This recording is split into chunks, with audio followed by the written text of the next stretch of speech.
Dad's story is just something that, I don't know if I get choked up, I'm so sorry, but it took several years to finally come to a conclusion as to what Dad actually went through during the war.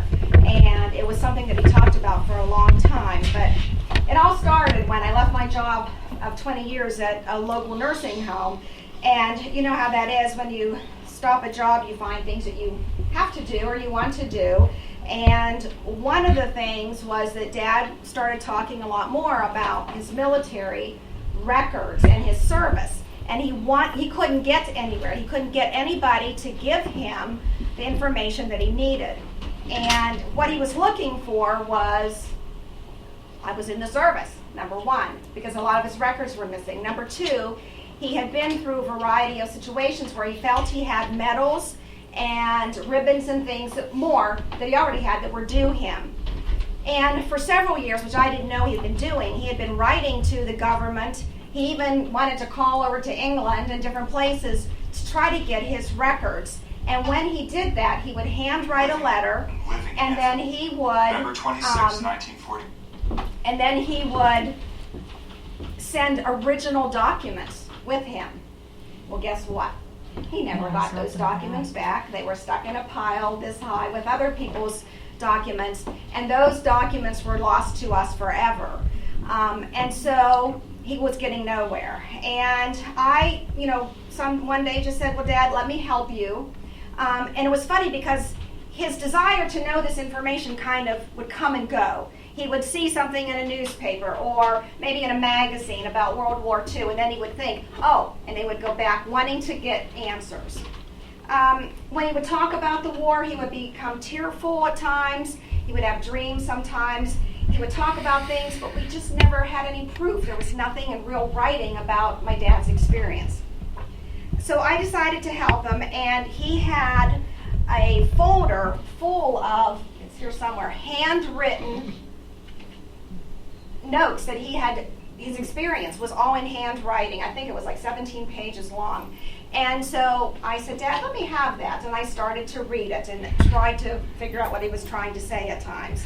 And then I would ask him questions, and I would highlight things on all these pages, and then I would go research them, trying to figure out certain things.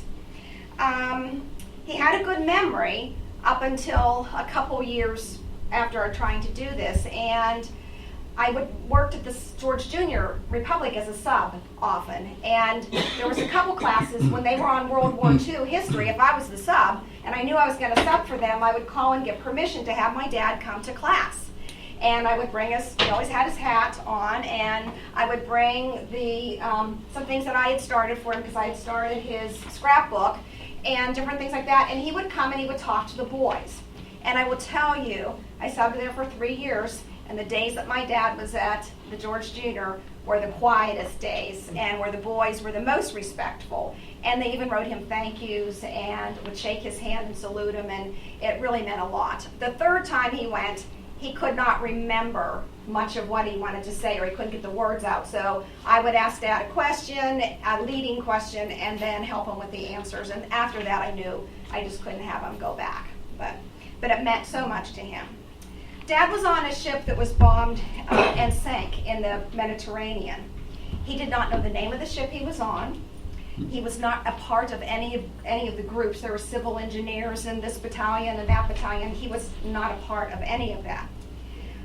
All he knew was that he thought the name of the ship had an A, an R, and an O in it. So I started Googling and Googling and could not really come up with a lot other than I went onto different records to look for sinking ships, and then I looked for just all different kinds of things. It was amazing the number of ships that had been sunk during the war years. And the only one I could come up with was the Rhonda. So when I said to Dad, well, does that sound familiar? Well, that could be it. So I researched it, but the Rhonda 1 was during World War I, and the Rhonda 2, they were both pitiful ships, but they were out of service, so they wouldn't have been at the time that my dad would have been in the service. So I kept searching and kept asking him, and then one day I just said to Dad, well, what was the ship that you were on when you went from America to England? And he right away said, oh, it was a Liberty, the Liberty. So I Googled Liberty. And lo and behold, that's a line of ships that was used. So then I had to research some more.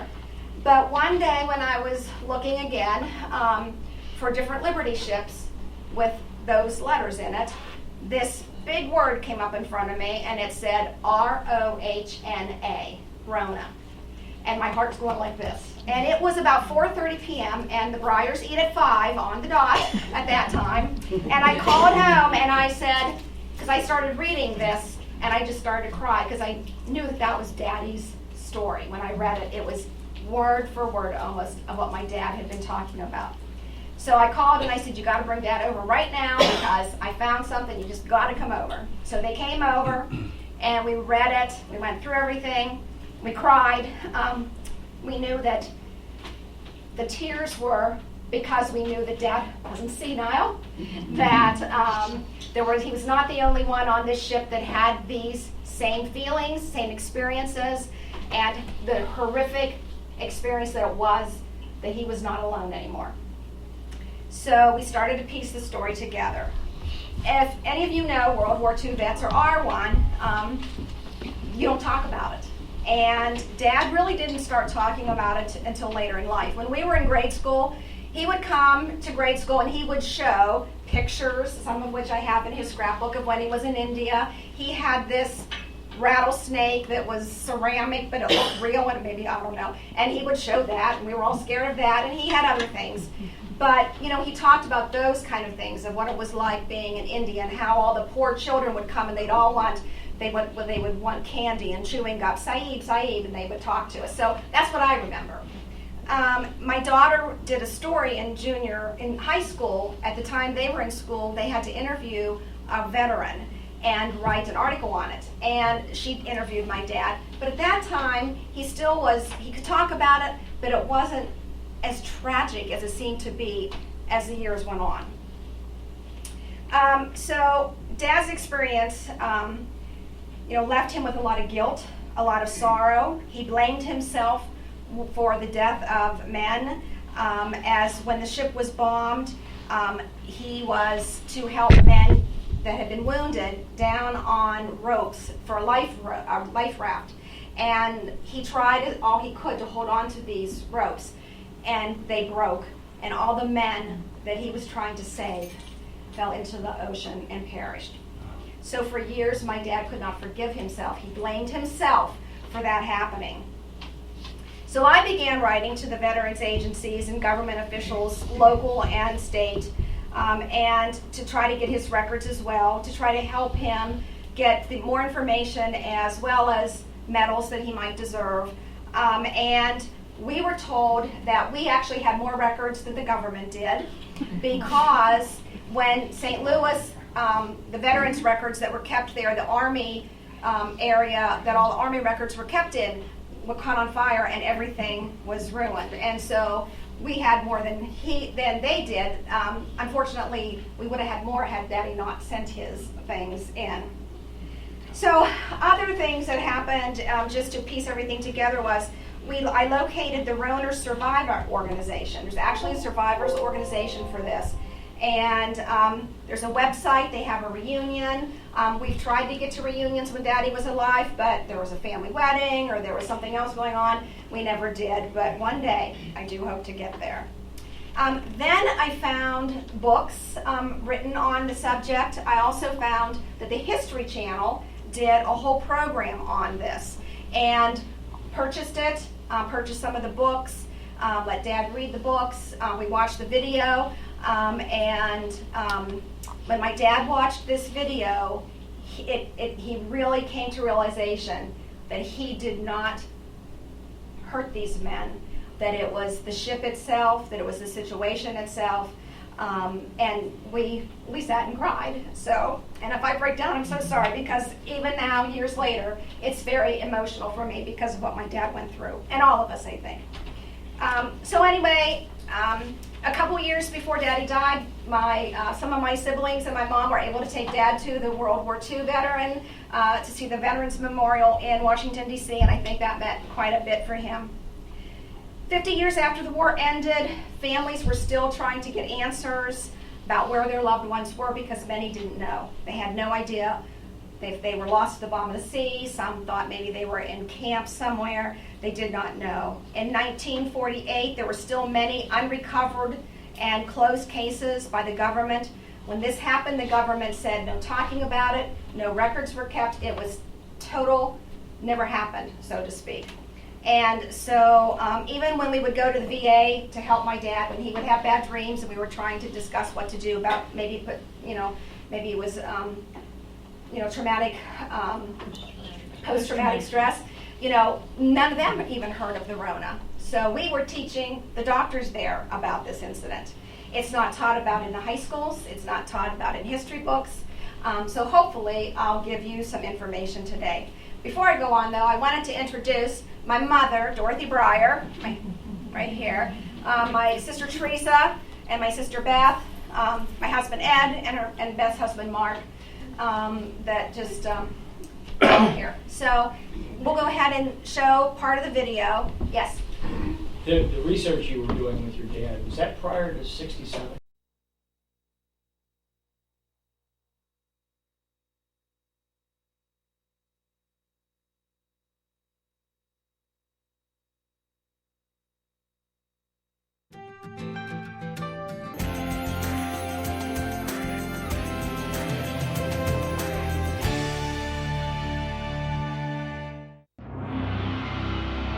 Have you ever dreamed of exploring another world? Could you witness something new? Push boundaries?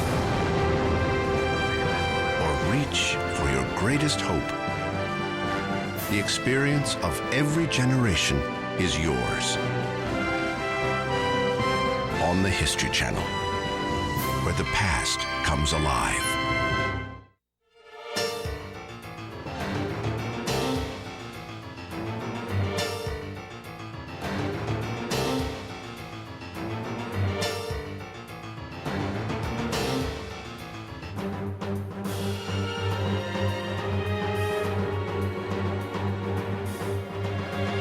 Hello, I'm Arthur Kent. Welcome to History Undercover. One day after Thanksgiving in 1943, a new German superweapon struck a troop ship, killing more than 1,000 American soldiers.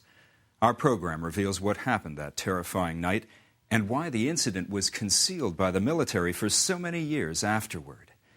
The sinking of the Rhona was the worst maritime disaster caused by enemy action since Pearl Harbor. But rather than living in infamy, November 26, 1943 was a date that lived in secrecy. Join us as History Undercover presents The Rhona Disaster, World War II's secret tragedy.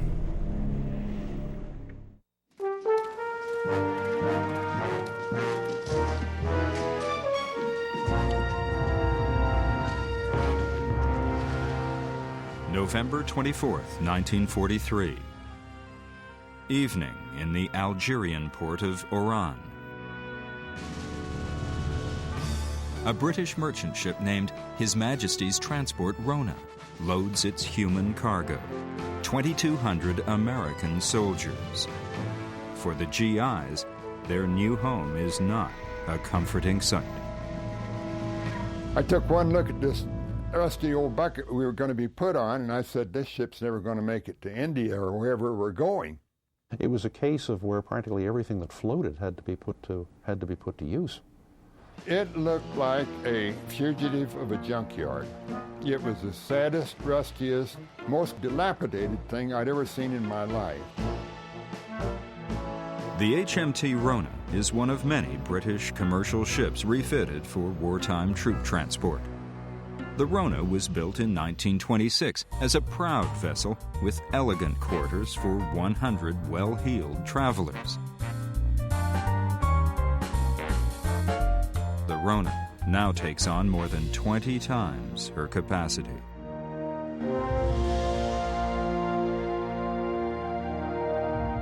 On November 24th, we boarded the Rhona.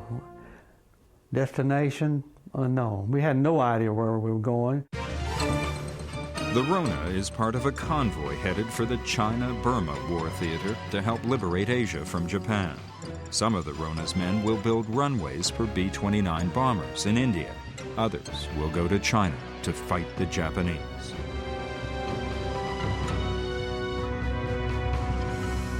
As the men board the Rhona, a top-secret conference is in progress in Cairo, Egypt, where Allied leaders plan the final defeat of Japan. The Rhona was in a role that was significant. She was a ship in a convoy carrying the means for the final thrust against Japan. The convoy carried the personnel, the supplies, the strategy that Roosevelt, Churchill, and Chiang Kai-shek meeting in Cairo were discussing as a means of ending the war with Japan. November 25th, early morning. Just as the men complete boarding the ship, there is a lifeboat drill.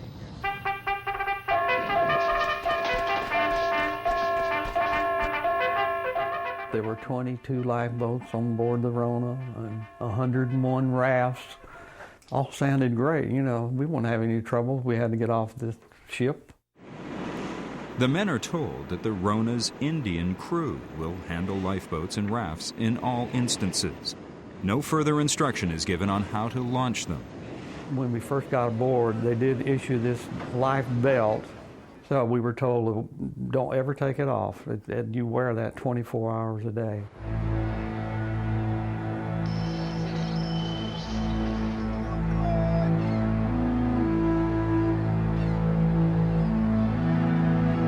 Midday on the 25th, the Rhona leaves Oran Harbor, heading into the Mediterranean to join a convoy coming from Scotland. It is Thanksgiving. For many, it will be their last. Home and family seem far away. As they head off to battle, they are served a Thanksgiving meal they will never forget. It was the lousiest food. It was so full of weevils that it was almost black. And some of them were still wiggling when they baked it. The Rhona joins 23 other ships in convoy KMF-26 and takes her position as the second boat in the port column, a position known as the coffin corner. If a bomber aims at the column's first ship, chances are it will actually hit the second, and the chances of being attacked in the Mediterranean are high. We learned later that we were going through Suicide Alley, where so many ships had been sunk. It was called Suicide Alley for a good reason, because just in the month prior to the Rhona, several ships had been attacked by German submarines and air power. So it was an extremely dangerous undertaking.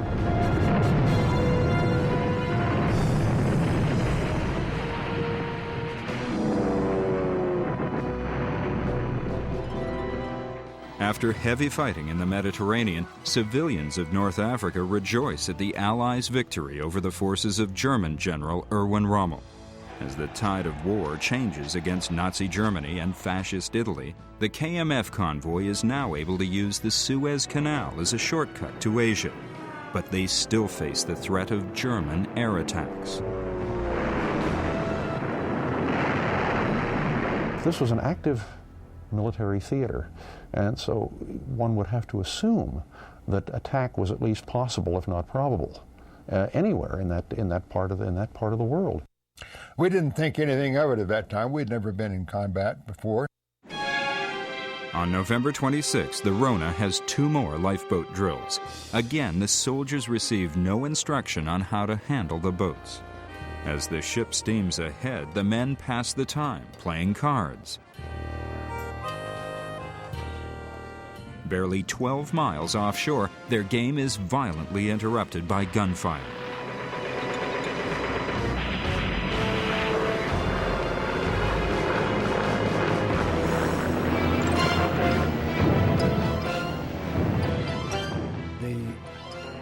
German armada of about 35 bombers swept down out of the sun behind us and attacked us from the rear of the convoy.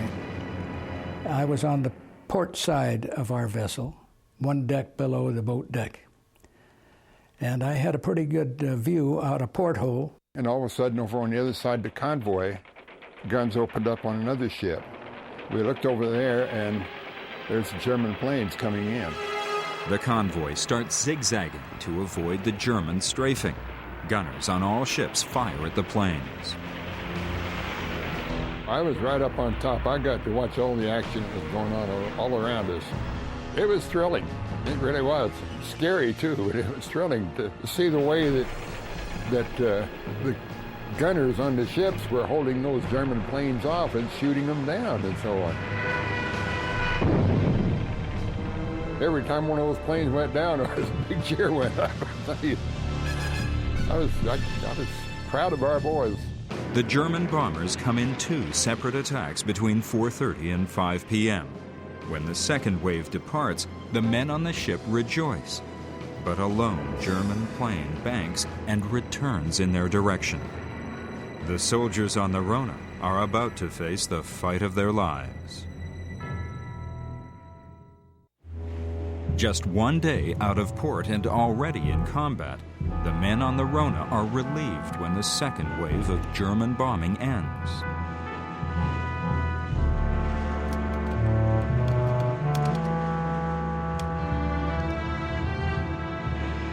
We thought we made it, but this is going to be fine. We're not going to have to worry about being hit. We're all taking a big old sigh of relief and everything, and then here comes this German plane banking in our direction. And all of a sudden, it looked like a fighter plane come out from behind you. A missile comes toward the Rhona with precision and horrific force. It strikes the ship's engine room on her port side, about 15 feet above the waterline. A thunderous explosion, a loss of power, lights, steam. Panic, sheer panic. This one hole had, like I say, over 300 that were killed instantly when that blast came off. A few minutes later, you could hear the ammunition in the gun belts of the soldiers bang, bang, banging from the fires, setting off the explosions in the cartridges. And then they started bringing fellows out that was still alive. We had a Red Cross member. I saw that man climb over the rail, go down on a rope into where the projectile had entered the port side of the Rhona to see if he could help any of those. There was one boy who had his head up at a porthole looking out at what was happening. And this explosion behind blew him into the porthole so far it killed him, and his head was just hanging out. The explosion knocks out the electrical system, leaving the ship dead in the water. Below deck, the men are in total darkness. The longest wait in my life was the 10 minutes down in practical darkness, waiting for us. We had to wait for 3 decks to clear before we could go topside. When the order finally said, okay, you can go up, one of the sergeants did have a flashlight. And when you got up, it wasn't any lifeboat drill, it was utter chaos, and everybody was on their own. I looked out, and I couldn't believe what I saw. In all directions, for perhaps 2 or 3 blocks, were guys in the water.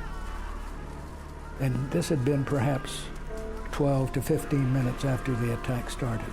They were already in the water. The Rhona tilts heavily and starts to sink. Her starboard side is now just 12 feet above the water, and her port side 50 feet above it. The first thing to do is, how are we going to get off this bucket?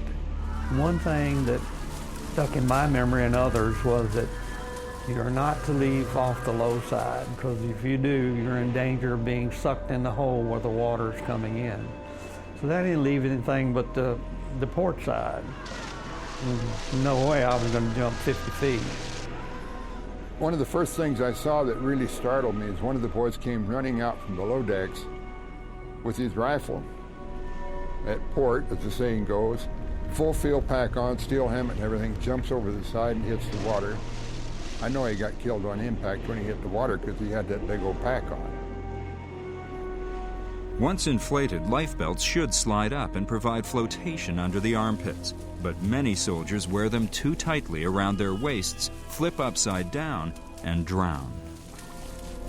Most of the people near the rear of the ship got off fairly easily because they were close to the water. The danger there was in the possibility of getting into the fire, and the fire was intense. Most of the ship's crew responsible for life-saving equipment take usable lifeboats for themselves and leave their shipmates behind. Well, those of us that were assigned to that front lifeboat got over there, and the native crew that was on that ship was on that lifeboat, and it was going down. They were already deserting the ship. They'd gone. Of the Rhona's 22 lifeboats, 6 are destroyed by the missile. The bottom of one of the remaining boats is so rotten that a man's foot goes right through it. Other boats are tied to the ship with cables so rusted that frantic soldiers have to cut through them with axes. The winches were frozen. I don't remember any one of the boats going down orderly. I saw one go down part way, and someone cut a rope at one end and it dumped its passengers out into the water below. Men throw rope ladders and cargo nets over the ship's side and clamber down. You don't realize you have a special strength. And I did use that strength to lower myself down the rope, and it was bloodied from hands slipping. Robert Brewer is lucky. He reaches the sea safely. Many others become entangled in the nets and ropes and go down with the ship. Some try to escape using rubber rafts. Tragically, many of these plunge into the water, striking and killing men swimming below. I opened my eyes, and that life raft was over the side, and all of a sudden it was coming down. And when it hit me across the hip and broke my right wrist and dislocated my hip and my knee. Oil soon begins to seep from the burning ship and coats the water. And I went under and unconscious, and all of a sudden I'm coughing and throwing up, and I'm alive, and I'm not on fire or anything, but my hair was singed off from the fire that had come after that. The oily water catches fire. The screams of men burning to death terrorize those around them.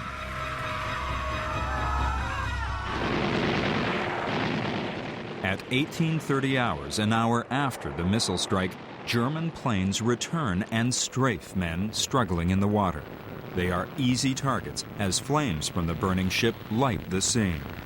I didn't want to get new big groups because I was afraid that there'd be more Germans coming in and strafing guys in big groups in the water. And I'm out there by myself, 700 or 800 yards from the ship, when all of a sudden I hear the gurgle, gurgle, gurgle, and I looked around and there goes the ship down. I watched it go down, and I cried.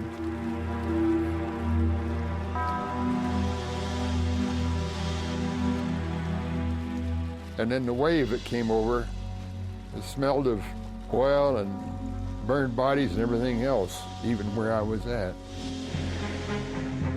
Except for 5 rescue ships that stay behind, the rest of the KMF-26 convoy follows regulations and pushes full steam ahead to save itself. The remaining ships sporadically shine searchlights on the water to look for survivors. Strong currents carry the men away from the ships, and they drift beyond immediate help. And as I lay back there floating along, there was a rough sea, a heavy toss of the waves, and I could see stars. Am I going to make it?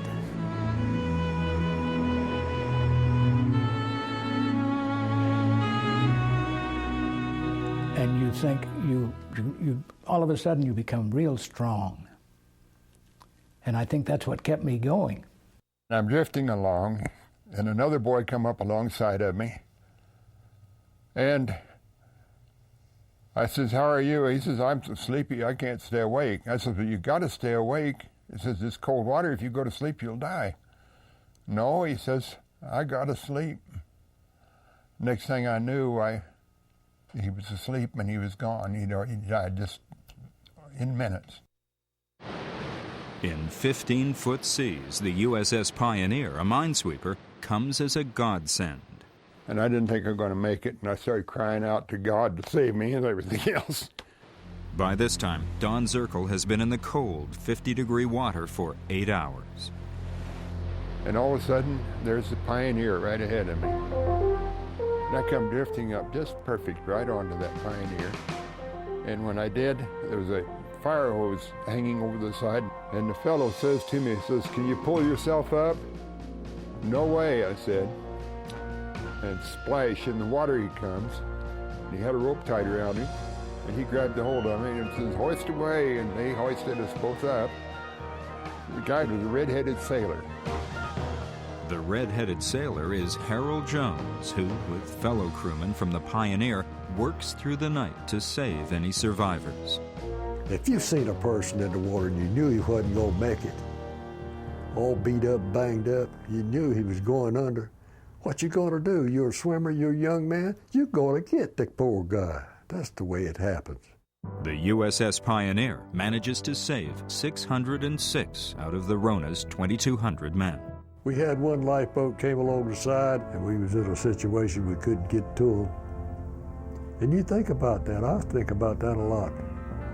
If I'd just been a little bit quicker, a little bit closer to them, say 10 feet, I might could have reached them. We didn't have any doctors aboard, just pharmacist mate. I think he done real good. We took the mess hall and tables of the mess hall. Some guys were burnt so bad, all we could do was bandage, give them a little bit of morphine or something like that.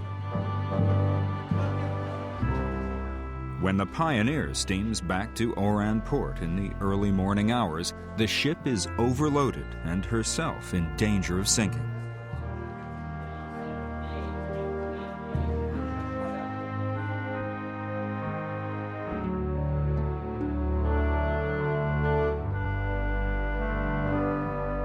We did disembark, and we're taken to a British camp, and they had a big tent there, and we were given blankets, and we were sleeping on the ground, but it was so nice to be on solid ground. Nobody complained. We were given British uniforms, and that's when I noticed that my watch, which I had on, it had stopped at 10 minutes till 6.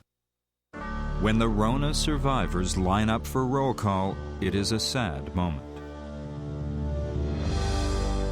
They would call a name, and there was just deafening silence. And that's how they knew the ones that were missing. 1,015 soldiers' names are called, to which no one answers.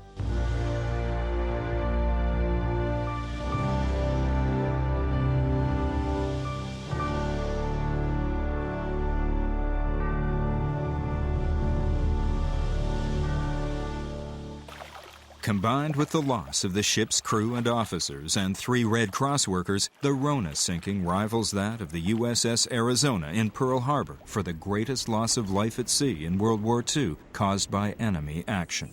But news of the Rhona tragedy is kept from the public, locked in top-secret government files and inside the minds of the men who survived it. Families are left to wonder about the fate of their loved ones, while the Allies try to determine what insidious new weapon the Germans used to destroy the Rhona. Just a few weeks after the sinking, most of the Rhona's survivors, barely recovered, are ordered to ship out once again from North Africa to Asia. They will build runways and communications networks in the hot jungles of India, Burma, and China.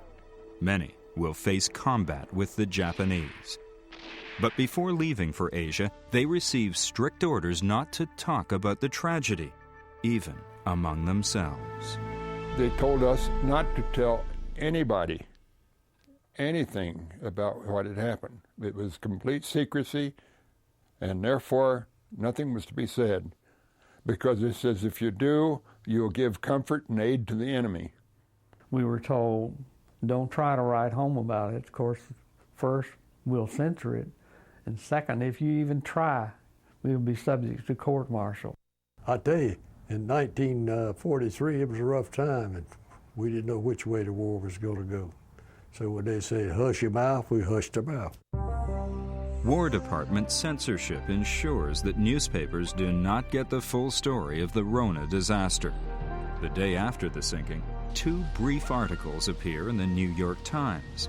Neither story gives the ship's name, location, or the number of men lost.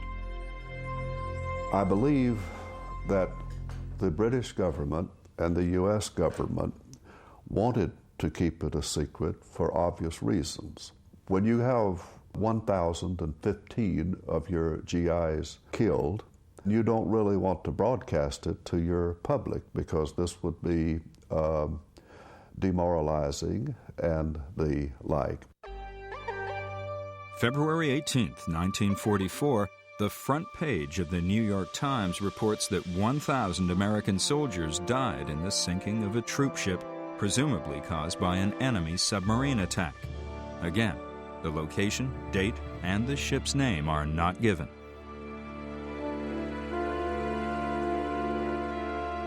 I actually bought it online, so it's given to somebody else, but it's got all the facts, it's got pictures, drawings, and so on. But I think the video, hopefully you can hear it fairly well, gives you an idea of the trauma and what their situation was during that night. I thought what I would do, because I think when you hear it in my dad's words, even though some of his facts might be off here and there, I really think you get a sense of the situation and how he felt. So his actually starts, and this was in his handwriting. He has all these pages that he did in handwriting, and I took them and deciphered them and tried to do the best I could with his story, asking him a lot of questions and so on along the way. So this is about my father, Frank Breyer. I graduated from high school in January of 1943, a half a year earlier than I was supposed to. I was drafted into the Army, and after my induction on May 20 of 1943, I was able to spend about a week at home with family before I was sent to Fort Hays, Ohio. Then it was off for 90-day basic training in New Orleans. After completion, I was railroaded to Reynolds Artillery Camp near Transfer, Pennsylvania for about 2 weeks, and then on to Newport News, Virginia to board a ship overseas. In a little over 4 months, I was headed overseas. I couldn't believe it. He goes on to say how, most men were trained for much longer than that and so on. But he said, I didn't even have time to let my family know that I was headed overseas. Before we left, the only way I could keep in touch with family was to write letters. Since I was only out on board for 30 days, the letters never got mailed to my family. My brother Joe died while I was sailing, and I didn't even hear about it until about 3 months after his death. My departure for overseas was August 4th, 1943. I kept a daily log. One night, about 20 days after leaving the States, we could see lights ahead. As the ship moved closer, we could see land and only some lights. The reason for this was because of the blackouts due to the war. As we got closer, we were told that we were near Spain, Morocco, and then Algeria. We reached our destination October 24th, 43, where we docked in Iran, Algeria, North Africa.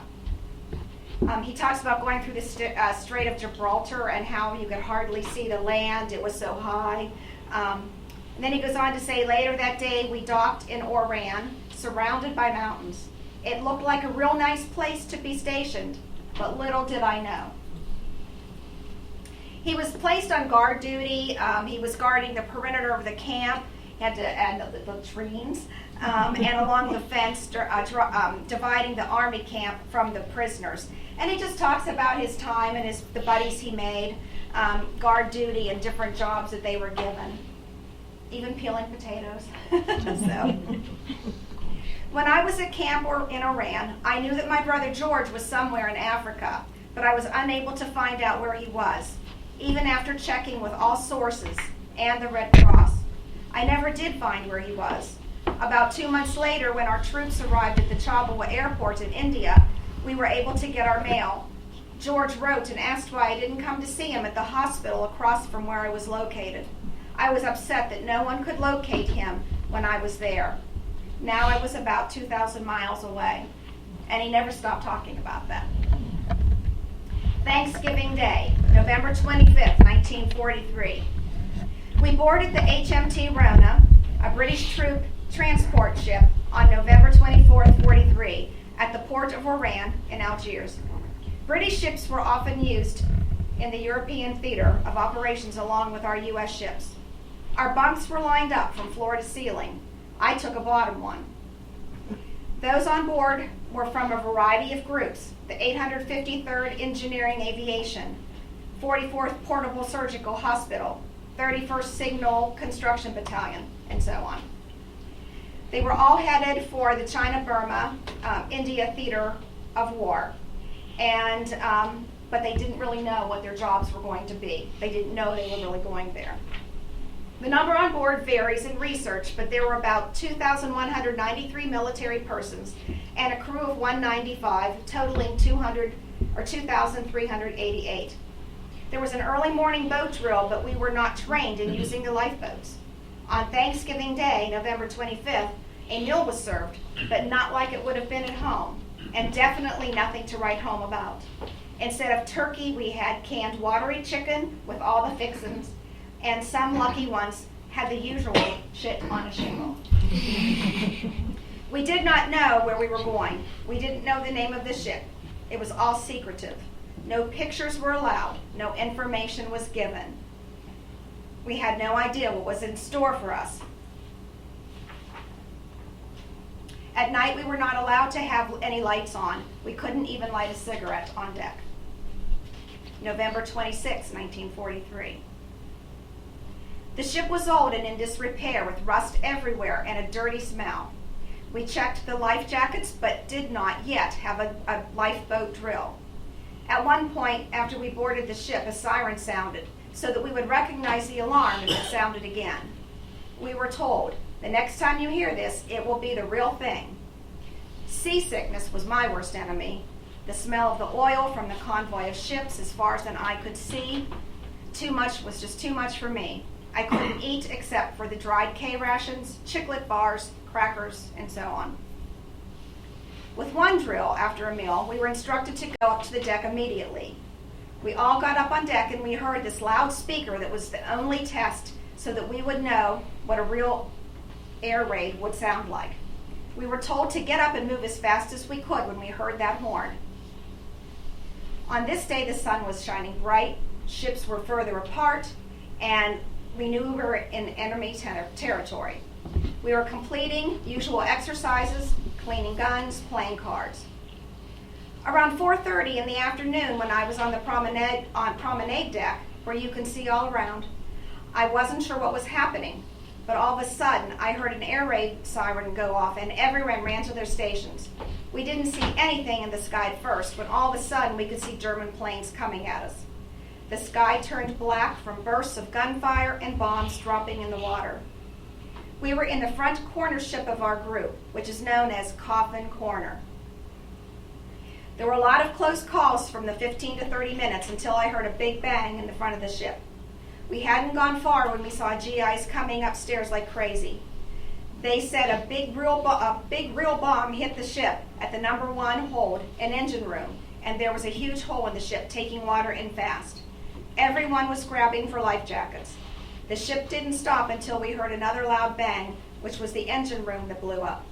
It seemed like the world was coming to an end. I was up on the second deck by the lifeboats hanging on ropes. There weren't enough boats on ship to even hold half of us, even if we overloaded them.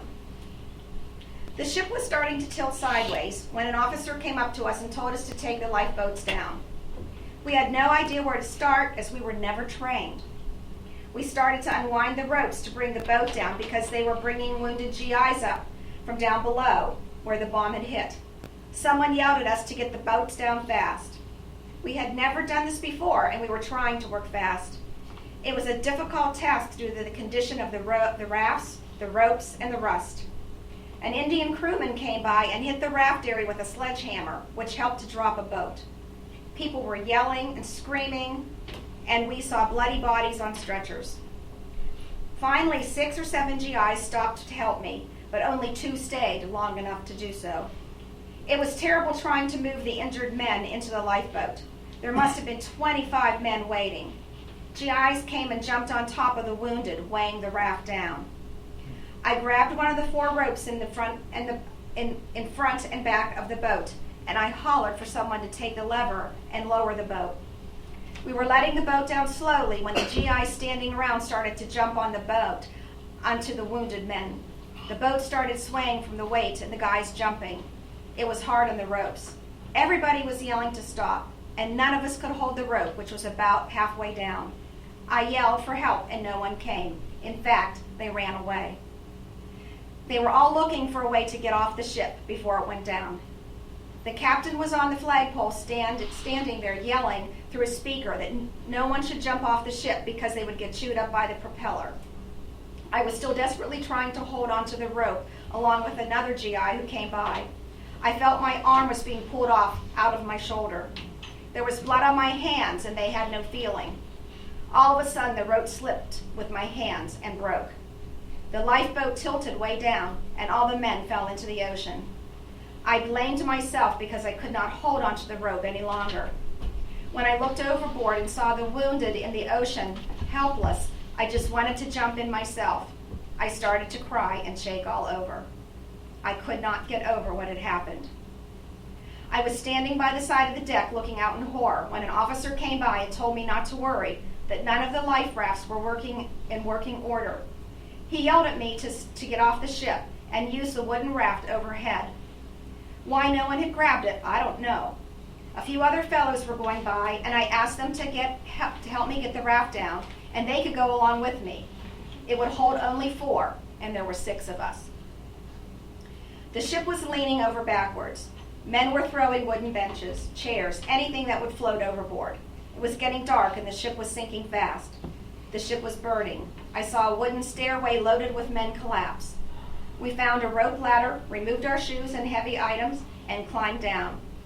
We picked up scraps of wood, such as shelves, pieces of doors, and we used those for paddles.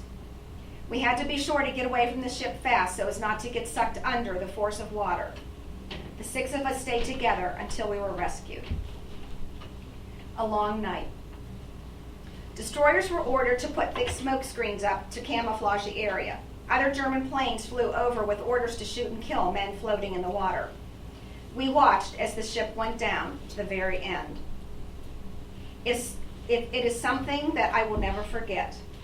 We also watched as other ships in our convoy passed us by, and it was the worst feeling you could possibly have. I was sure it was the end. I told the group of men that we better pray. There were 2 other Catholics with us, but I reminded everyone that God loves us all no matter what. So we just talked to God and asked for help. We were scared, shaking, and moaning. Those that got off the ship were scattered everywhere. It was dark, and we couldn't see anything. We could only hear others yelling and crying for help. My mind was on the lifeboat that fell into the ocean, and I knew that it would haunt me for the rest of my life. And it did. All I could do was ask God to take them fast so they would not suffer. We took turns on the wooden raft, 4 at a time, and 2 hanging onto the ropes. We hoped that sharks would not come along. As the night went on, we hoped that we would not have to wait long for a rescue. The smoke cloud was beginning to clear, and we could see some of the lifeboats in the distance. No searchlights were allowed for any length of time, as that would attract the German planes. We were having a hard time being alone in the dark. We talked about being at home with our families and our loved ones. I talked about my work at the Villa Marie convent. The guys didn't understand how a man could live with nuns.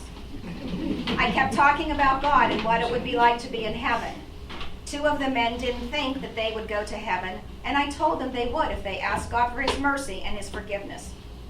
Often we would wrap around each other, and I would say the Our Father and act of contrition with them to follow. We just talked to God. It was a long night.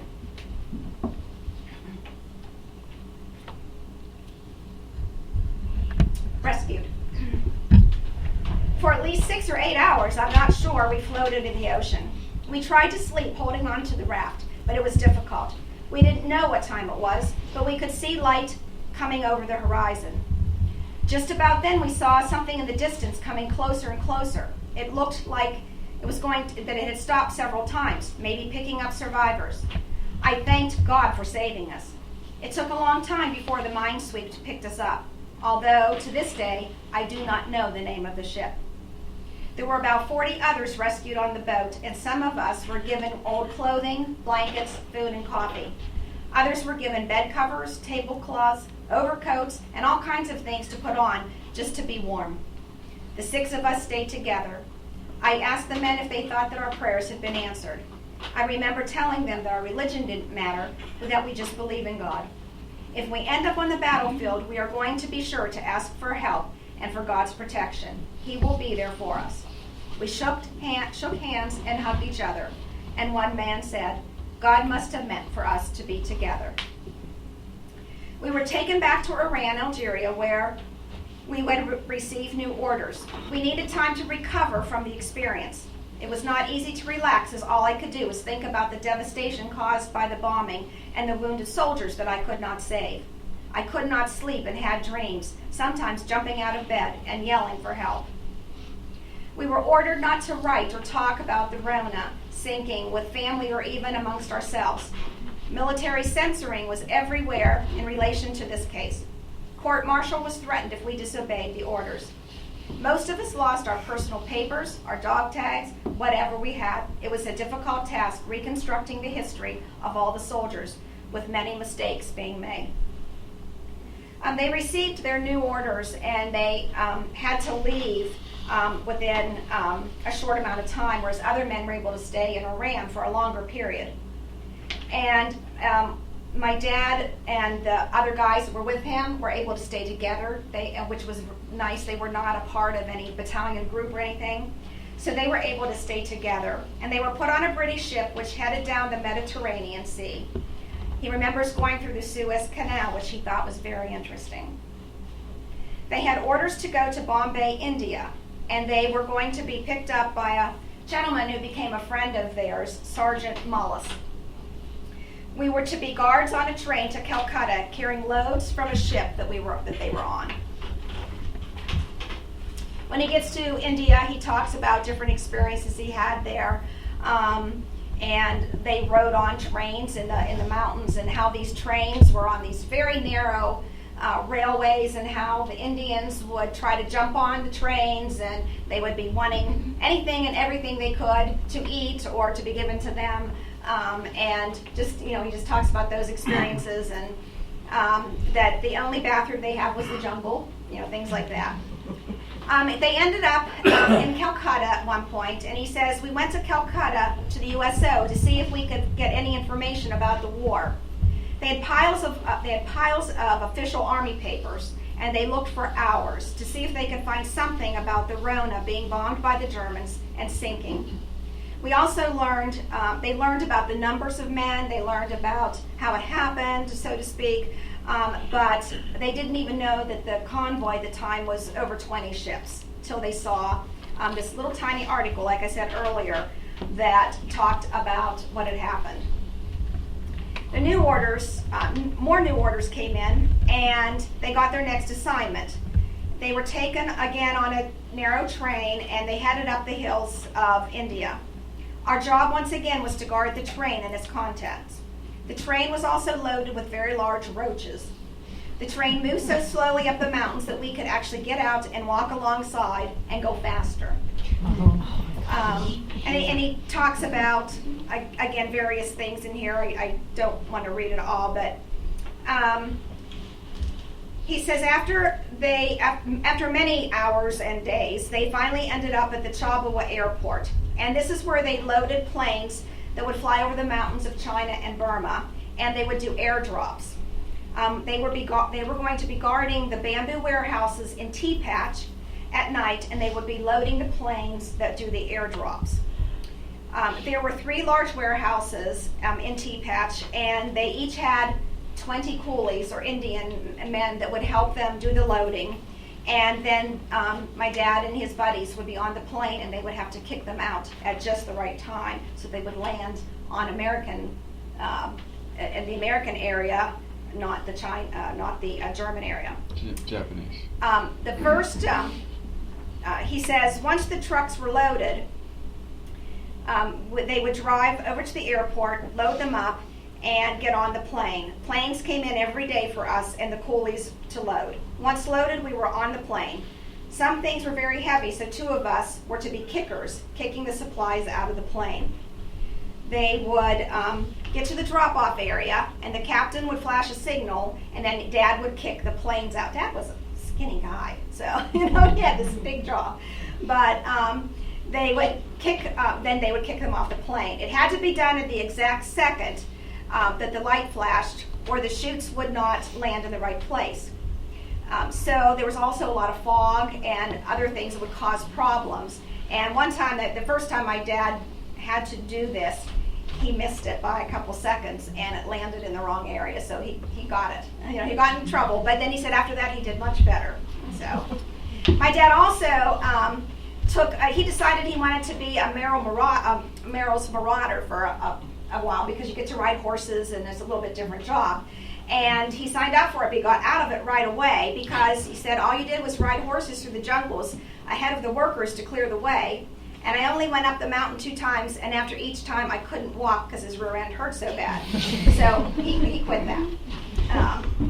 He was in Darjeeling one time at a rest camp because he had malaria, and some of his buddies were with him. And he said Mother Teresa was at a little church there. She wasn't quite as famous then, but he said he met some British soldiers there, and they took pictures of the church.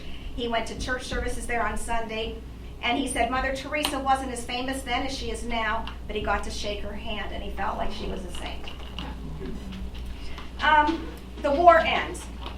After Japan had conceded and the war was over, it seemed like everything stopped.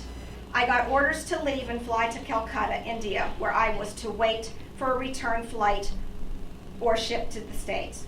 Once there, I took a train across the United States to home. This was the end of my Army life and the end of my trip around the world. I was officially discharged on March 21st, 1946. I thank God that I am still alive, because I should have been dead 100 times. I put myself in his hands when I was overseas, and he took care of me. Knowing that God was there protecting me kept me going. I will probably never be able to forget the men that lost their lives when I was trying to lower the raft after the Rhona was bombed. Maybe that is the way God wanted it to be. They were all in the section that the bomb hit. They were badly wounded and probably would not have made it through the night and would have suffered greatly. Many have said that maybe the 1,200 men that were killed or drowned were better off than we were. I just hope that this is the way God wanted it to be. I can sleep better when I look at it that way. His closing thoughts. After the sinking of the Rhona, we were sworn to secrecy and threatened with court-martials if we said anything. Despite the emotional effects that it had on us we still went about our work for our country. Now, almost 67 years later, I know the real story. For many years, I have relived my experience on the Rhona in my dreams and daily thoughts. I had contacted a variety of organizations in an effort to find information, especially when I returned home from the war. My Army records were lost in the fire at the National Personnel Records Center in St. Louis, Missouri, on July 12, 1973, as were many, making it more difficult to research my service for many years later. Phone calls were made and letters written to gather information to no avail. Too many dead ends with few willing to help. I did not know the name of my ship until this past year, through the research of my daughter Mary Jo, who wanted to help me write my story. When she found a website about the Rhona and read this information, it was my story. I no longer had to worry that I might be crazy or alone in my search for what really happened and for the information. Today I can sleep better knowing that I do now know the truth. I will never forget the experience. Thanks to research books I have read, the History Channel documentary, and the Rhona Survivor Memorial Association, I have finally come to find some peace of mind with the fact that I am not to blame for the deaths of many men. I continue to pray for those who died that night and are those who are still searching for answers. So sorry.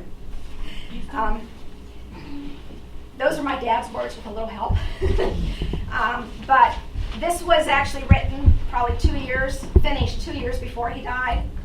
And he died it'll be 2 years this coming January. There is now a Rhona Memorial that was dedicated in 1996. It's actually in Alabama. A lot of the Rhona survivors, once they started gathering together, started fighting for, hey, we deserve a memorial. We deserve to be known. We deserve this. And so a memorial was built. And again, that was back in 1996. We have not been there yet. But again, thank goodness there have been books written. This one, again, is a detailed writing of the situation. This is all different people that have written stories about their loved ones. Most of them are written by family members, but there is actually one in here where the German bomber's grandson wrote to one of the men and told him how sorry he was. So any of these can be bought online, and the video, if you search online, the History Channel, you might even be able to watch the video and really hear it. There's also articles about it. Paul Kengor from Grove City College heard the eulogy I did on my dad at his funeral, and he's written more than one article on his situation and the Rhona itself. So I don't know. It's just something that I felt really needed to be known, and you'll never see it in a history book. You have to dig it out, Google it, and look up these books. But I doubt it will ever be in a history book, because history books are now changing. Seems like the French and Indian War aren't apart anymore. It's histories. We're moving on, and so they're not going to go back and rewrite a history book for one new story in time, But it touched a lot of men's lives. It touched a lot of women, families' lives. If you watch the rest of the video, you have families on there talking about they had no idea what happened to their loved ones. They just assumed maybe they were captured, but they didn't know that they had actually passed away for many, many years, maybe 50 years afterwards. And there are still some. And this one book, this book, there's a list of people who were on the ships and who were survivors and who were casualties. My dad's name's not in here. So, when they got all those guys in port there, somewhere his name was not listed anywhere, in here. So his name is now listed on the Rhona Survivor website, because I added it. And we also added him to the War Memorial. It's just a sad story, but I'm so glad that we were able to help my dad ease his pain, and I think it did. So thank you. And what an honor you have brought to his story.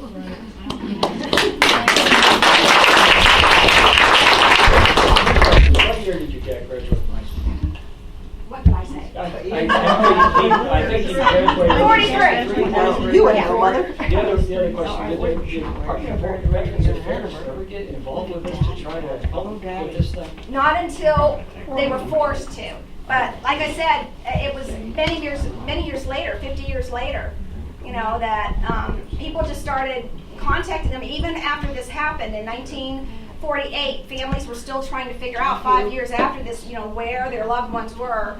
And I have information somewhere, a little bit about the Veterans Affairs, but it was much later. But again, even just when I would take Dad and Mom to the veterans in Butler there to try to, for his, health reasons and so on, and then he would start talking about this.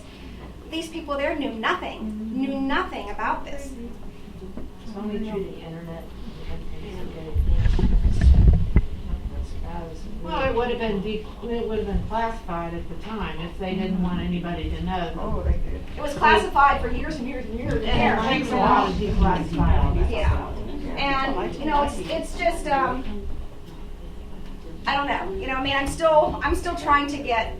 I through Paul Kengor, a man got in touch with me about a way to get a medal for my dad for the Rhona. So I have to work on that.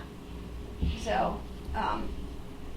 It won't be one specifically with the Rhona, but it'll be some sort of, survivor, some kind of medal that he will have. But I just wish I could have done it before, so. But Dad went to high school in Ohio. Okay, that's why I can't find him enough. Yeah. Do you have a picture of him?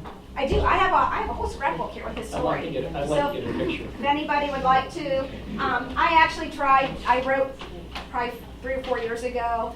I tried to get him to be the Mercer County when they have that big thing in May. I really felt he should be honored while he was living. It didn't happen, so But I honored him. What's that? What if he died? Was it anything related to his war experience? No. He was 92 and he had one too many falls. I think he had a lot of subdural hematomas that were unknown and just boom. But Yes. A couple of questions. Do you know if any of the other ships were severely damaged? I don't believe so. And the other question is, anything about this guided missile? Did the Germans use that later, or I wonder why they didn't do more of that? They probably just had a few. I don't know. I mean, maybe that's all in this book. It's a great book. That's a lot of that kind of stuff. I kind of skip over all that technology stuff. But because I don't understand half of it. But it's all in this book where it's very detailed and explains that. But the man actually he wasn't going to do it. The German wasn't going to go back because Daddy's story's a little off there, where he says he didn't talk about in his story how it stopped and then another round came about, and in the video that's what happens. The bombing stops, the shooting stops, and there's a little break and everybody thinks, oh, we're free, and then it picks up again. Well, that German decides to come back, and he's kind of like, he doesn't have too many with him, but something makes him go back, and he goes back, and he's on a mission, and he made it. Well, there probably is not a lot of information as far as the Germans, but of them doing more of that, because they did keep it quiet. If it would have been known that they were successful and how that worked, they would have executed more dispatches utilizing that. So that's one reason that they probably kept that very hush-hush. So, well, I appreciate y'all coming. Thank you. I just wanted to say something in Frank's life. I knew something was wrong as he got older, But we had 7 children and kind of busy. And he was running a store. But I could tell as he got older. And he would wake up and I would be with him, see what was wrong with him later when he got so ill. Later and couldn't do things, and then he had another room, and I'd be dashing down the hall to see what he was crying about. And he would start to tell me, and I'd say, why didn't you tell somebody? He said, how he kept that secret all those years. He said, we were told we could not do this. We could not say a word. I said, well, this is years and years ago. But many men did that, and it's called self-actualization. I worked with the elderly for 20 years, and you go through all these stages. And the last stage is where you're looking back on your life and saying, what could I have done better? What didn't I do? And suddenly, and all those things are starting to come, like Dad's subconscious, it was just all starting to come out, and like many, and and that was such a tragedy. I mean, he blamed himself for so many years that he killed these men. It was I'm going to say something that will give you better hope and realization. they actually, probably because they stayed quiet, loose lips sink ships, no pun intended. Because they did keep their lips sealed, they saved God knows how many lives because of their silence. The other thing that really hurt me was to think of the mothers, being a mother. As I learned the story more and more when she was think of the women that are home, or the husbands and the kids. They don't know if their father, or they're down at the bottom of the earth. That hurt me. It still hurts me. It hurts me to talk about it. And on the video, like some we didn't see it. It has some, wives and mothers talking about When that. did you get married? We got married in 1952. We were married 64 years. He died last year in January. And what rationale the military had at the time, after we won the war? What rationale was there not to tell the families? Maybe it was just, we won the war and they got on with their business. I mean, on the video later on, it shows everything was just locked up. It was locked up like it never happened. And then slowly but surely, and Charles Osgood had a radio show on, and the year just went out of my brain. But that radio show, people heard, and that really got a lot started once his radio show was on. And, because then people started talking. Family members said, oh, maybe this is, I wish I could think of the year right now, but I can't. But anyway, no, it was way before. It was before that, I think.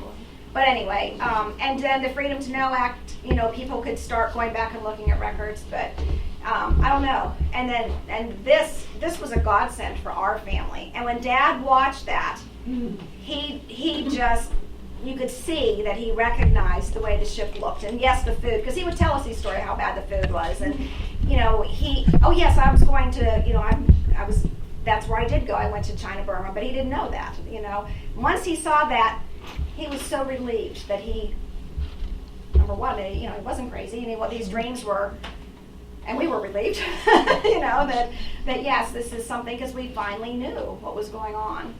And I think when he saw that video, probably that more than anything really helped him, helped all of us, I think my son was just getting married or something. Everybody was home. We all sat and watched it.